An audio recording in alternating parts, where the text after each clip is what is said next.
world we live in appears in space, unfolds in time, and makes itself available through knowledge. The time-space knowledge vision evokes direct insight into the broader dimensions of these most fundamental aspects of existence. It was introduced by Tibetan Lama Tarthang Tulku, who explored it in a series of books written over 20 years, starting in 1977. Not Buddhist, nor bound to any system of belief, it reveals a new way of looking at our world, fresh, immediate and alive. This video offers an introduction to the TSK vision, a synthesis of the best ways of knowing of East and West, science, philosophy and direct experience. Here is Jack Petranka, a close student of Tarthang Tulku, who worked with him on crafting the TSK vision over the course of 15 years. Jack is the founder of the Centre for Creative Inquiry and has been teaching TSK since 1983. I'd like you to see for yourself what this new way of seeing, thinking, and living in the world can do, how it can affect your life in so many different ways. TSK doesn't belong to any particular tradition. It's just a way of asking some fundamental questions. Questions that engage your senses, your feelings, and your experience. My own sense is that they're the right questions for our world today. We've had enough of beliefs and systems that just lead to conflict and controversy. We need to get back to basics. We need to question the way things are. You're about to see some scenes from a workshop I did in England in the spring of 2012. The people who took part were mostly new to TSK. They just had an interest in trying out something that might be truly profound and also good fun. The heart of TSK is your experience, your exploration. It all begins when you ask questions you've never thought to ask before, when you turn experience on edge to open new dimensions and new possibilities. It's like discovering skills you didn't know you had. Time, space, and knowledge, and generally just for convenience, we do say TSK. We're really good at using the mind in a certain way. We're very quick. So, the weakness and the strength of that way of using the mind is something that I think TSK speaks to. And look at an object, or you don't have to stay with one, and ask yourself about the distance that separates you from the object. And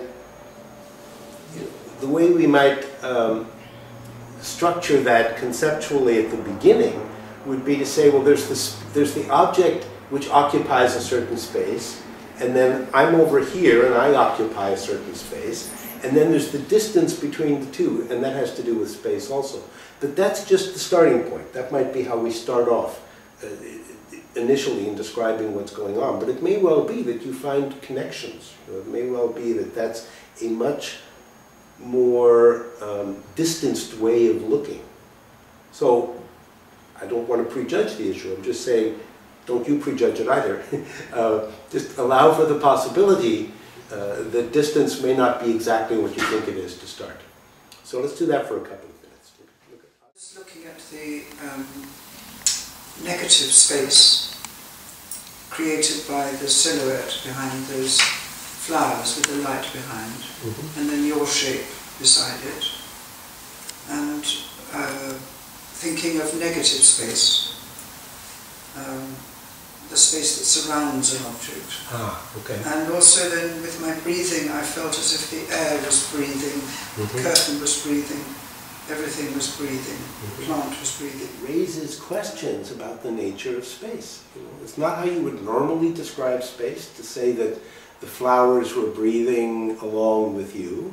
That suggests something about distance and the lack of distance, or intimacy and distance perhaps, that is well worth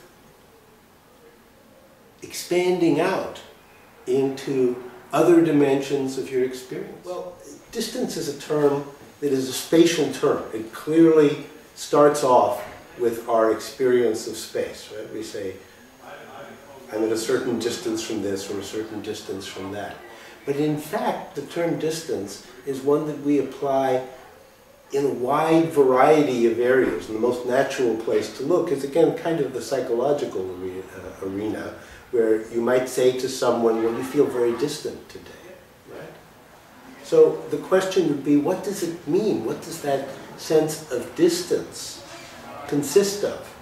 And we might say, the word distance in that case is just a metaphor, but it is a metaphor drawn from our understanding of what space is and what's possible in space. Fair to say that intimacy is the opposite of distance?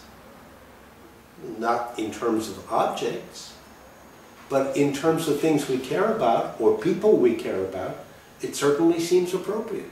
Does that mean we're just misapplying our understanding of space? Or does it mean that there's more to space than we're looking at? How do we engage the world around us? If we automatically assume at the beginning that there are distances and boundaries and edges and borders, we're going to experience the world in a certain way.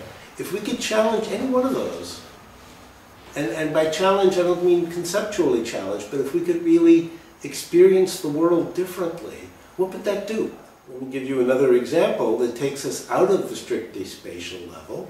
If you think about where you live, think about your bed, let's make it very specific. If you think about your bed, all of you presumably, and if not, you might be interested in hearing, all of you thinking about your bed, and we say think, but you probably had an image of your bed, possibly a feeling of what it's like to be in bed, or, okay? What happened to distance while you were doing that? You were actually, in some sense, connected with that space. Is that just a totally silly way to think about space, or does that tell us just as much about space as our usual physical sense? Okay. So you could say, well, what does that have to do with an exploration of space? But what I'm saying is that that is an exploration of space. There is a different kind of space that operates when you think about your bed. And it doesn't matter whether it's 2 miles away or 20 miles away. If I think about my bed, it's 7,000 miles away or whatever, None of that matters. And just came away thinking, well, there is no distance, actually, because that's full of space, I'm full of space, this is space between us, it's just arisen in space. Right. And when I shut my eyes, as I was doing in my experiment, it disappeared. And when I opened my eyes again, if I one eye moved one way, and if I opened the other eye, it moved the other way. There is no real distance. What is suggested for you as a possibility you might want to look at. In another sense, you could say we're always in the past. Because if you stop and look at your experience, what you do is you reach back and look at it, right? And even so that you're looking at the past. And even if you anticipate a future moment, the stand that you take toward that future moment is then that will have happened. If we live in that kind of world, we think we're having a kind of active living experience, but in fact, we're always turning it in to something that we can then, in a sense, consume. Something, say, well, this is the way, to say this is the way it is actually to say, this is the way that I've chosen to describe it to myself, or name it. Once again, I've enjoyed the opportunity to have some time set aside and some expert guidance to help me look at some aspects of my experience that I can take away for what is part of my work. We hope you've enjoyed watching this introduction to the time-space knowledge vision, and that it starts you thinking. If you'd like to know more, TSK workshops are held in several countries around the world, and the TSK intensives are held in Europe, the UK and the United States. Here follows the information you need to learn about programs, signing up for our mailing list, downloading some short essays, or to buy some TSK books.